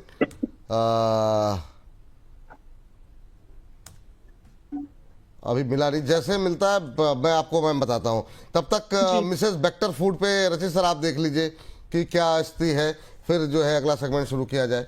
ये अनीता पवन चहर जी, अनीता जी का प्रश्न है जी। देखिए सर, क्लियर केस है। अनीता जी को मैं एक चीज बोलूंगा, अगर वैसे बेक्टर फूड के हम फंडामेंटल्स देखें तो रीजनेबल है, और जिस तरीके से ये पोजीशनड है इस स्पेस में थोड़ा सा इनोवेशन भी ये लेकर आ रहे हैं, पर टेक्निकल्स थोड़े से प्रॉब्लम में है। 218 रुपए चल रहा है, इसको आपको सस्टेन करते हुए देखना होगा 232 रुपए। 232 रुपए के ऊपर 258 रुपए तक का मूवमेंट करता हुआ दिखा सकता है, but not in near time soon. Near time में थोड़ा सा डाउनसाइड और मूव अगर आता हुआ आपको दिखता है तो विचलित ना हो, वो सिर्फ मार्केट का करेक्शन होगा, इसका खुद का नहीं। चलिए, ये बात यहाँ पर निकल करके आई है। चलिए आगे बढ़ते हैं। और अगली टिप्पणी मैम, वो ई क्लर्क सर्विसेज था, तो वो थोड़ी सी क्लैरिटी आ गई। ई क्लर्क सर्विसेज को लेकर के वो उन्होंने शुद्ध हिंदी में लिखा, तो पढ़ने में थोड़ा सा समस्या रही। 4200 के भाव पर लिए हुए हैं मैम ने, और ये जानना चाह रही हैं कि अभी क्या करना चाहिए। ओके, तब तक कोई दूसरा स्टॉक? ये स्क्रीन पर आ गया ई क्लर्क सर्विसेज, जो है 3395 के आसपास चल रहा है, 2.25% नीचे। नहीं मिल रहा हो तो फिर आगे डिस्कस कर लेंगे, फिर कभी आगे कर लेते हैं। ठीक है मैम, कोई बात नहीं। चलिए रचित सर, आप कुछ कहना चाह रहे हैं? बिल्कुल मिल गया है। देखिए अच्छा, बता दीजिए। जी मैम, जी जी जी। ये वैसे कंपनी अच्छी थी, और मैं थी क्यों बोल रहा हूं सर, अगेन वापस घुमा फिरा के बात वहीं पे आ रही है। एनालिटिक टूल्स और इन सब चीजों में थे ये, और कस्टमर ऑपरेशन, ई डिजिटल, फाइनेंशियल। नॉर्थ अमेरिका में 75% बिजनेस है सर, कहां से संभलेगा? मेरे को नहीं लगता संभलता हुआ। एक ही चीज कहूंगा, बाउंस पे प्लीज एग्जिट करें, क्योंकि जिस जगह इसका मेन बिजनेस है ना, उस जगह में ही डिस्टॉर्शन है, ये नहीं चलता हुआ लगता। ये बात है। इस बीच ज्योति रंजन जी हमारे एक दर्शक हैं, उनकी टिप्पणी आई है, कह रहे हैं कि सर जी, आप लोगों का ही जॉब फिलहाल के लिए सिक्योर है, बाकी एआई जो है आईटी वालों का जॉब लेकर के मानेगा, फाइनेंस वालों का भी जॉब लेकर के मानेगा। फाइनेंस वालों का जॉब भी इम्पैक्ट होगा, उतना नहीं होगा। ह्यूमन रिसोर्स एनालिस्ट और जर्नलिस्ट रहेगा ही रहेगा। भाई साहब, अब क्या ही बोला जाए, अंदर का दर्द जो है ना, वो मतलब जो है हम ही लोग जान सकते हैं। सर इस पे एक चीज ऐड कर देता हूँ। हाँ। एआई जर्नलिज्म चालू हो गया है सर। हाँ, नहीं, इंस्टाग्राम पे भी आप देखेंगे आजकल एआई रील्स के फॉलोअर्स ज्यादा हो रहे हैं। हाँ। तो ये जो ये कह रहे हैं ना सर, एआई जहां जहां जाएगा ना, वो संतन है कि जिसके जहां जहां पैर पड़ेंगे ना, वहां वहां बंटेधारी होंगे। और हमें समझना होगा, इसका क्लियर केस है। अभी मतलब ऑफ द रिकॉर्ड में बताता हूँ, अभी रिसेंटली मेरी अंबाला मैम से भी बात हो रही थी। तो हमको अपना जहां जहां हम बिजनेस संभाल सकते हैं ना, एक ह्यूमन टच के साथ हम जो काम कर सकते हैं वो तो हो जाएगा। अगर एनालिटिक टूल की बात करेंगे तो हमारी वक्त तो जीरो होने वाली बहुत जल्दी। आईटी तो तब भी 2030 में जाके खत्म होगा, हम तो साल 1.5 साल में ही साफ हो जाएंगे। ये समधन बोला कि सौतन बोला? क्या बोला, क्या था आपने उदाहरण में? संतन, संतन, वो कहानी है ना, संतन, जहां अच्छा, जहां पैर पड़े संतन के वहां वहां बंटे। समझ गए। संतन मतलब साधु। अच्छा, ना तो समधन की उम्र आई है और सौतन वाली हैसियत नहीं है सर, पैसे से बहुत गरीब है। अरे रहने दीजिए। बहुत सारी तस्वीरें जो है वो अंशुल जी जो है आ रही हैं आपकी भी। कुछ एक मतलब आई नहीं, वो कह रहे थे, मतलब बताएंगे हमें जो है अंशुल जी की। अब मैं वापस से उनसे कन्फ्रंट करा लीजिएगा, हम कुछ भी बोलते रहते हैं, आप मान लेते हैं उनकी बात। मैं शरीफ बाइकर आदमी हूं, मैं मोटरसाइकिल मेरी मोहब्बत है, कहाँ आप दिमाग लगाते हैं उनकी बातों में। वाह वाह, चलिए ठीक है, ऑन एयर क्या ही डिस्कस करें सर इस बारे में, मैं चाहता नहीं हूँ। चलिए आगे बढ़ते हैं, अगले सेगमेंट का रुख करेंगे और अब बात करने पकड़ेंगे हर बार की तरह हमारे पीएसयू स्टॉक्स को लेकर के बातचीत होगी। और पीएसयूज में आज फिर से एक जो 2-3 शेयर अच्छा प्रदर्शन कर रहे हैं। अंबाला में हम आपसे शुरू करना चाहेंगे। चेन्नई पेट्रो, ये लगातार जो है अच्छा मोमेंटम दिखा रहा है, बीच बीच में रैली आ रही है। 2.25% की आज भी तेजी है, 904, 905 के आसपास चल रहा है। आपका व्यू क्या है? 900 पर लेने वालों के लिए थोड़ा सा रिस्क ज्यादा है, मतलब जो आज खरीदने का प्लान कर रहे हैं पहले से नहीं है, तो आपके लिए ये मौका और भी देगा। चांसेस भी हैं कि 850, 830 आएगा, तो उसकी तैयारी है तो आप आज खरीद सकते हैं। और रही बात स्टॉप लॉस बहुत छोटा डिफाइंड है। 780 का 780 का स्टॉप लॉस मेंटेन करेंगे, और 1000 रुपए से लेकर के फिर थोड़ा सा बड़ा टारगेट और एक्सपेक्ट कर सकते हैं, 1070 का भी। लेकिन तैयारी आज अगर आप खरीदने का विचार करें तो सिर्फ आधा खरीदना, और आधा 840-50 के पास पे चांसेस है कि आएगा। रुकना 840-30 का ही वेट करो। मैं इसलिए नहीं रोकने के लिए बोल रही हूँ क्योंकि पैटर्न ऐसा है कि यहाँ से एक ब्रेकआउट भी निकल सकता है। हो सकता है कि 840-50 आने से पहले ही पहला टारगेट आ जाए, इसीलिए 50% एक्सपोजर पर ही आज आप खरीदारी करिए और 840-50 पर बाकी टारगेट वही रहेंगे 1000 और 1070। ठीक। अगली टिप्पणी आईओसी को लेकर के मैं चाहूंगा रचित सर। आज कई सारी ब्रोकरेज हाउसेस की रिपोर्ट थी, शायद जेफरीज की रिपोर्ट थी, 280 या ऐसे कुछ टारगेट जो है वो निकल करके आए हैं, तो काफ़ी बुलिश होते हुए दिखाई दे रहे हैं। आज मोमेंटम भी है, कैसा व्यू है आपका? 180 के आसपास अभी चल रहा है, 1.5% की तेजी, क्या जिनकी पोजीशन है बने रहे? और दूसरा, क्या करंट लेवल पे भी खरीदारी करके जा सकते हैं आईओसी में? सर देखिए, मैं ऑयल मार्केटिंग कंपनी स्पेस में थोड़ा सा डिस्कंफर्ट में हूं और कंटिन्यूसली हम बात कर रहे हैं कि क्रूड जिस तरीके से ऊपर जाएगा इनका पेन पॉइंट बढ़ेगा।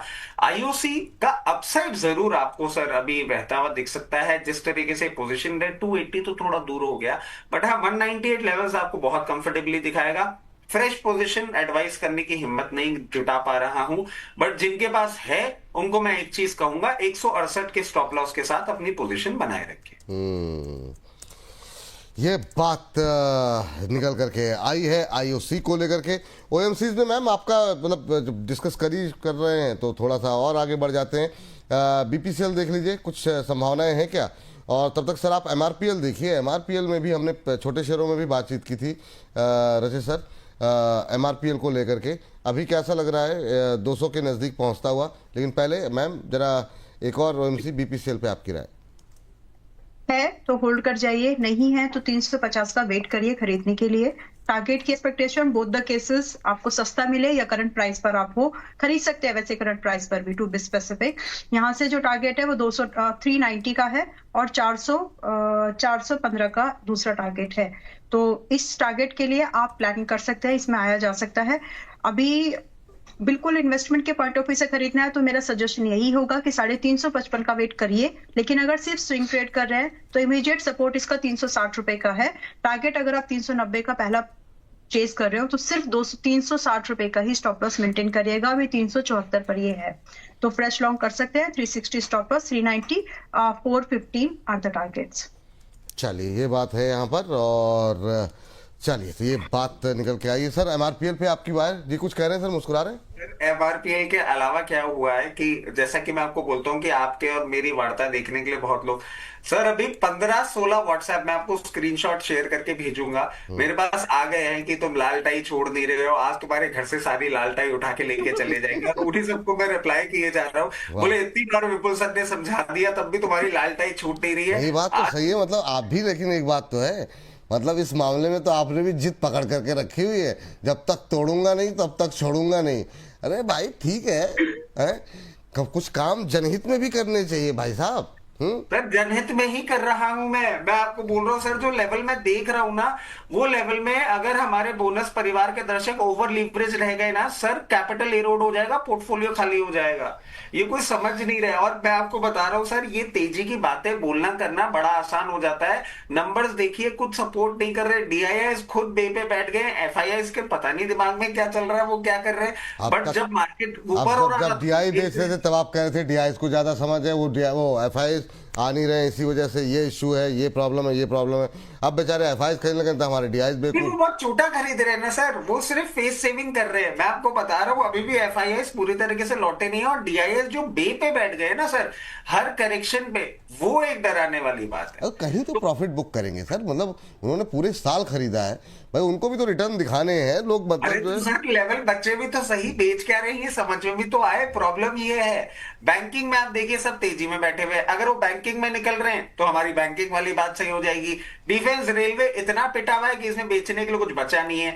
आईटी ऑफ आइस इतना करेक्ट कर गया कि वो बेच क्या रहे हैं ये तो समझ में आ जाए, ये भी समझ में नहीं आ रहा कि वो बेच क्या रहे हैं। और अगर अंधाधुंध बेच रहे मतलब और करेक्शन आएगा। तो लाल टाई सर हर जगह से जस्टिफाई हो रही है। अब वो ठीक है, आज आपका दिन है, आप बोल सकते हैं, मैं कल आपसे बात करूंगा, है ना? तो आएगी रिकवरी सर, आप निश्चिंत रहिए, है ना? आप मान के चलिए, लाल टाई ज्यादा दिन तक जो है ना, देखिए अब धीरे धीरे करके रिकवरी आ भी रही है। शाम तक देखिएगा आप, एक्सपायरी जो है। आप शाम तक की बात करें, वैसे मैं आपको एक चीज बता दूं, अभी मेरे पास 2 लिंक शेयर हुए हैं और मुझे हंसी इस बात पे आ रही है, 2 लिंक शेयर हुए हैं और 2 अलग अलग जगह से मेरे पास हरी और ब्लू टाई गिफ्ट करने के लिए ऑर्डर कर दी गई है। सर जैसे जैसा लोगों को लग रहा है ना कि मतलब भाई एक आदमी मतलब ऐसा जादू मंत्र लेकर के बैठा है कि जिस दिन बैठ जाता है उस दिन पूरी ऐसी तैसी। कल खाली सुबह के शो में बैठे, जैसे हटे तुरंत रिकवरी आ गई। देखिए सर कल गोल्डन टाई थी।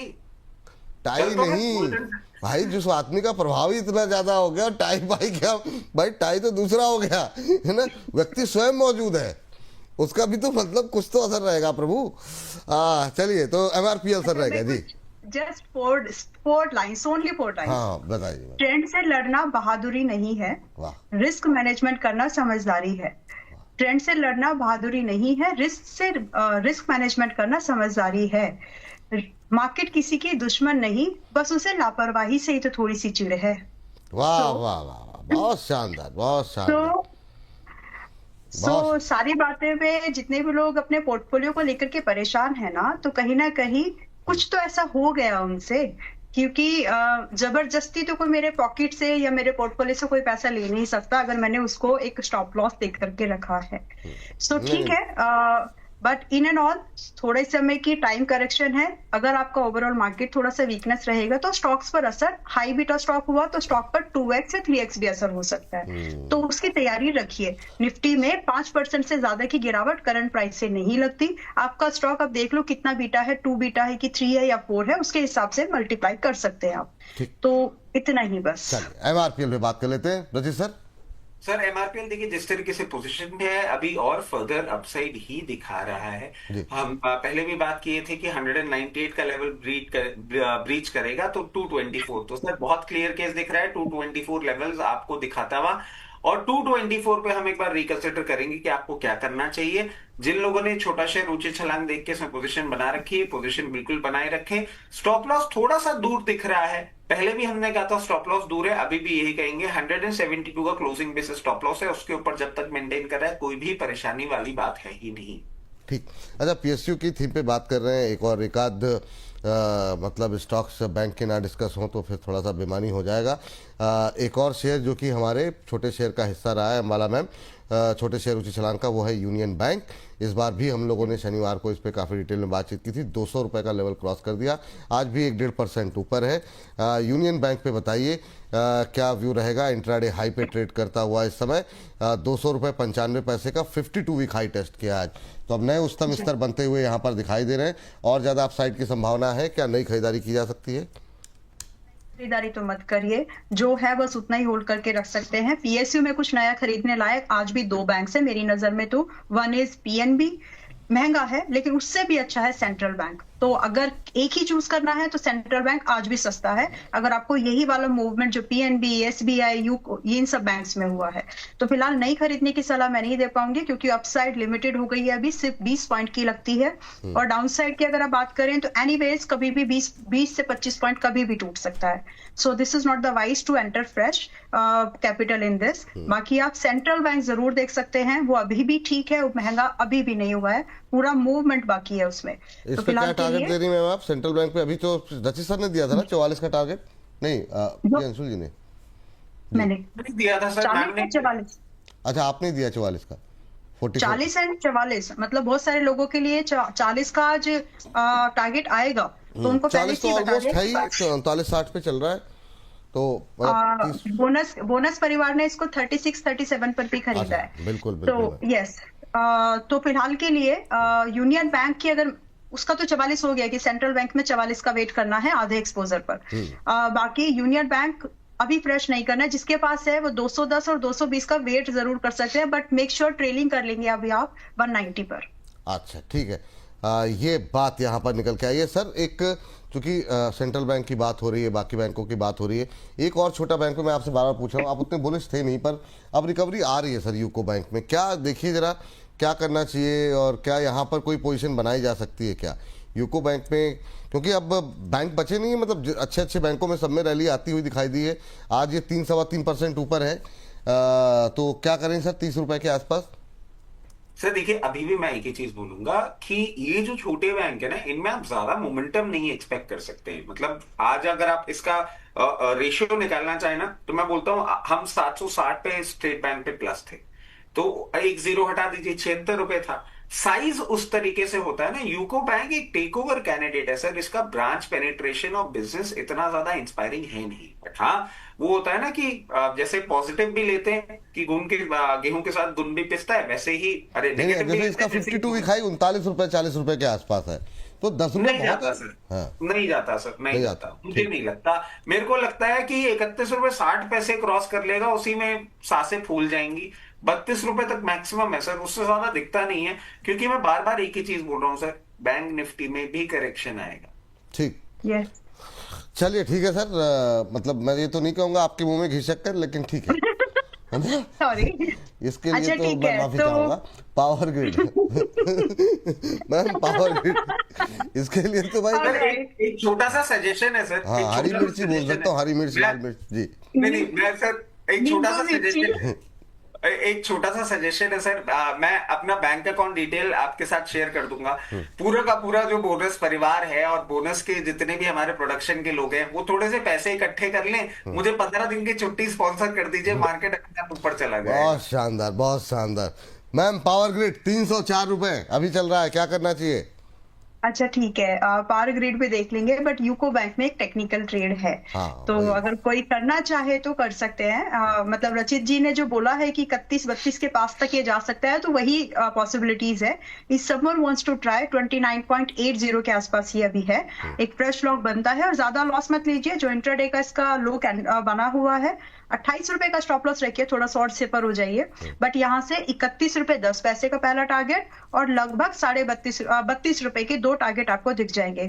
तो 1:1 या 1:0.15 का रिस्क रिवॉर्ड बन रहा है थोड़ा बहुत, तो इसको एक बार देख सकते हैं। टेक्निकल एस्पेक्ट का ही ये ट्रेड है, टारगेट होने पर निकल जाना। ठीक, stop loss दूसरा क्या है रखिए? यहाँ पर जी 28। 20, ठीक जी मैम, आगे बोलिए जी। ठीक है, एक आरआर केबल भी है। अगर आरआर केबल पे मैम टाइम- कल परसों में सवाल आपके लिए बहुत थे आरआर केबल को लेकर। हाँ मैम, बताइए क्या करना अच्छा, है। ये ट्रेड देकर है, तो मैं इसमें मतलब 540 500 1530 का, आई बेग योर पार्डन, 1530 का टारगेट में देकर के हूँ। लेकिन फिर भी इसमें अभी भी पोटेंशियल है, टारगेट नहीं हुआ है तो एक बार फिर से हम इसको अटेम्प्ट कर सकते हैं, और अभी ठीक ठाक ही है। इनफैक्ट इन्वेस्टमेंट के लिए भी ठीक है। तो as of now it is at 1474, 1474 के आसपास में है। स्टॉप लॉस छोटा ही है, सिर्फ 1400 रुपए का स्टॉप लॉस आप मेंटेन करिए। पहले बड़ा था 1360 का स्टॉप लॉस आई गेस, लेकिन अभी यहाँ पर खरीदने वालों के लिए सिर्फ 74 रुपीज का स्टॉप लॉस रखना है, और टारगेट यहाँ से आपको 1530 का जो पहले डिस्कस किया वही रहेगा, और दूसरा टारगेट आप 1600 रुपए के लिए इसको ट्रेल करके रख सकते हैं। तो आरआर केबल अभी भी ठीक है, मिस नहीं हुई है बड़ी ज्यादा खास मूवमेंट। तो यहाँ पर अभी आप फिर से, जिनसे पहले मिस हो गया अगर by chance, so they can attempt this. चलिए बिल्कुल, तो ये 2 ट्रेड जरा फटाफट लेकर के आते हैं। पहला है यूको बैंक। यूको बैंक में खरीदारी करने की सलाह, टारगेट 3110 के टारगेट जो है यहाँ पर देखने को मिल सकते हैं। 31 रुपये 10 पैसे पहला टारगेट, अगर इसका गूगल फाइनेंस का अगर हम चार्ट दिखा पाए तो, और दूसरा टारगेट 32 रुपये। 2 टारगेट के लिए खरीदारी करने की सलाह, स्टॉप लॉस लगाइए 28 रुपये का। तो ये यहाँ पर पहला टारगेट, पहला ट्रेड जो है वो यूको बैंक को लेकर के 3110 और 32 रुपये के टारगेट। दूसरा है आरआर काबिल, जो कि मैम ने पहले भी दिया था, और मैम का कहना ये है कि करंट लेवल पे भी यहाँ पर खरीदारी करके जा। ये देखिए आ गया स्क्रीन पर 32 रुपए तक के टारगेट, 3110 लेकिन पहला था 32 रुपए। दूसरा टारगेट आपकी स्क्रीन पर है। स्टॉप लॉस लगा लीजिए यहाँ पर 28 का, वो स्क्रीन पर है। और 3.25% की मजबूती, 2983 का लेवल यहाँ पर देखने को मिल रहा है। तो ये बात यहाँ पर यूको बैंक को लेकर के निकल के आई। बहुत शानदार आज ट्रेड निकल के आए। इसके अलावा अंबाला जी की तरफ से आरआर काबिल को देकर के कहा गया है खरीदारी करके चले, और ये यहाँ पर 1400 1400 रुपए का स्टॉप लॉस आरआर काबिल में दिया गया है, और 1530 और 1600 रुपए तक के टारगेट जो है यहाँ पर निकल के आए। 1530 का पहला टारगेट, 1600 का दूसरा टारगेट, स्टॉप लॉस 1400 रुपए तक का। तो ये बात हो गई आरआर काबिल को लेकर के।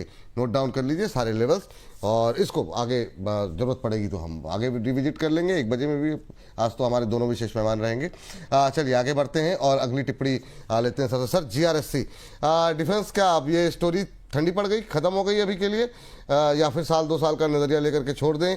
क्योंकि अब तो कहानी यहाँ पर भी अलग अलग आने लगी है। एचएल को लेकर के राय बदल गई सबकी। अब क्या करें सर, जीआरएससी पहले? सर देखिए, एक बेसिक बात कर लेता हूं आपसे, थोड़ा सा फंडामेंटल व्यू ले लेते हैं पहले। आईटी में हम क्यों मंदे हैं? क्योंकि आईटी है सर्विस प्रोवाइडर, सर्विस प्रोवाइडर की जरूरत खत्म हो जाएगी, कंपनियां खत्म हो जाएंगी, इस कारण से। डिफेंस में हम प्लस क्यों है? सर मैन्युफैक्चरिंग है, गवर्नमेंट का इंटरेस्ट है, ईयू के साइड से ऑर्डर बुक धीरे धीरे डेवलप होती हुई दिख रही है। यूएस ट्रेड डील जब भी होगी टेक्नोलॉजी शेयरिंग भी होगी and need of the hour है, तो क्यों नहीं चलेगा डिफेंस, मुझे समझ में नहीं आता।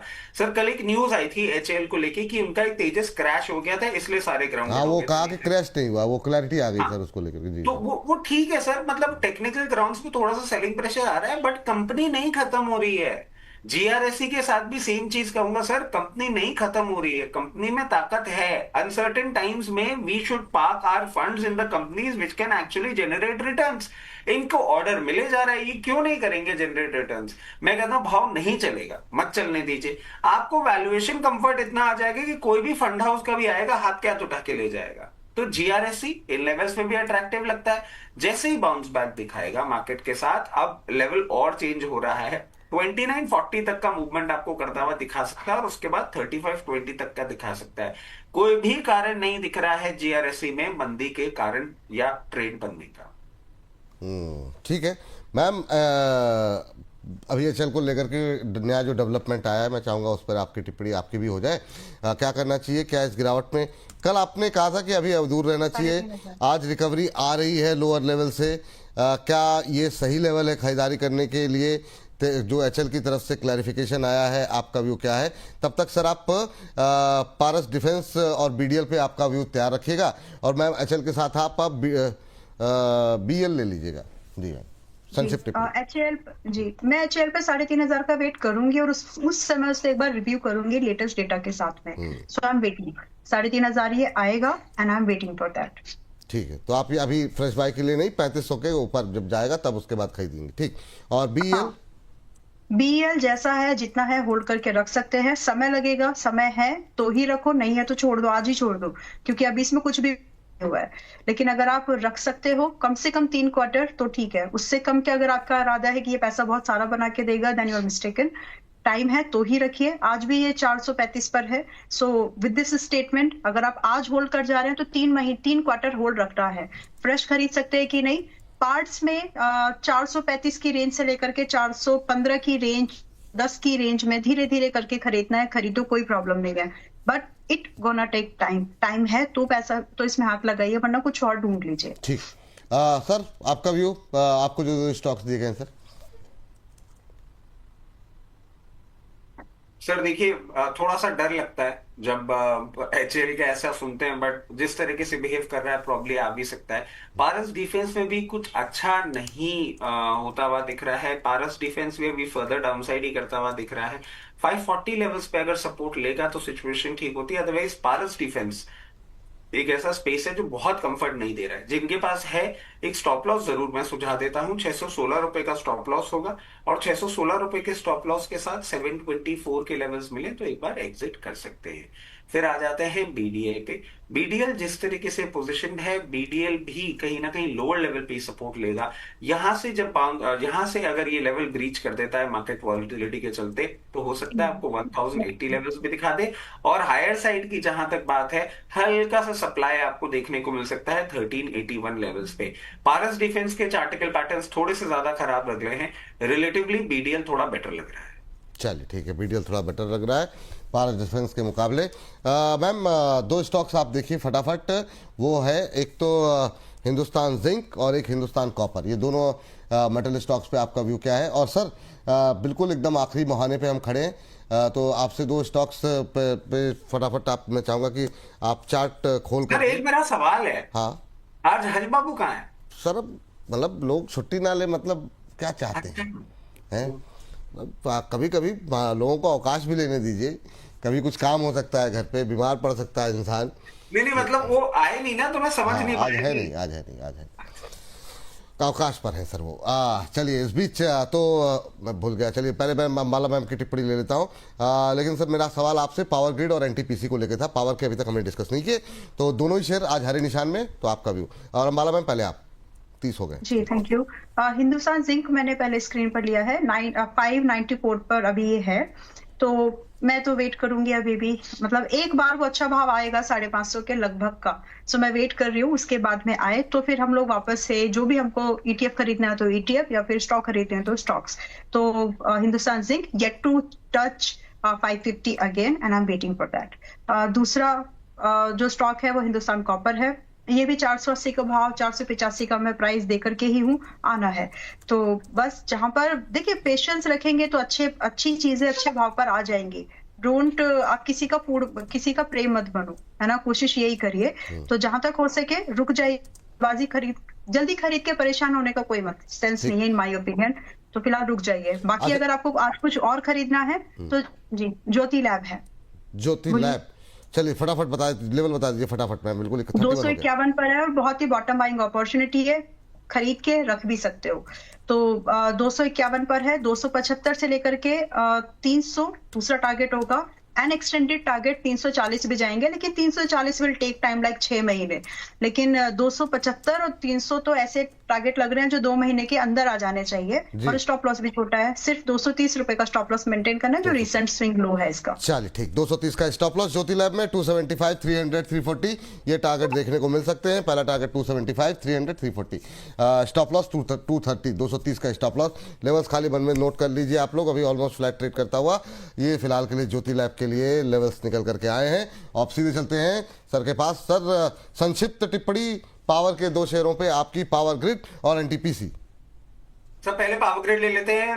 312 रुपए का लेवल दिख रहा है। 312 बहुत जल्दी आपको आता हुआ दिखेगा। अभी अपनी पोजीशन बना के रखें, कोई प्रॉब्लम वाली बात नहीं लग रही है। 312 रुपए ब्रीच करेगा, फिर आपको 348 और 364 दिखा सकता है। पोजीशन मेंटेन करें। एनटीपीसी में भी हम लोग बुलिश ही है। एनटीपीसी भी जिस तरीके से पोजीशन है, फर्दर अपसाइड आपको देखता हुआ दिख सकता है। 396 का पहला लेवल और 396 सस्टेन करने के बाद 426 तक जाने का दमखम रखता है। एक और चीज सर मैंने भी नोटिस करी, आप जब भी अंबाला मैम से सवाल कर रहे हो, सवाल का जवाब देने के साथ कॉल दे रही है। मतलब ये अलग ही रिचुअल है कि वो खुद सवाल का जवाब दे रही है और हर सवाल के जवाब पे कॉल भी उनका निकल के आ रहा है। भगवान जाने कैसे वो हो रहा है। बट अभी तो खाली अंबाला मैम कॉल दे रही हैं, अभी अंबाला मैम ने अपडेट नहीं दिया है, वरना उनके इतने टारगेट अचीव होते हैं कि वो आधा जो हमारा ऐसे खिंच जाता है।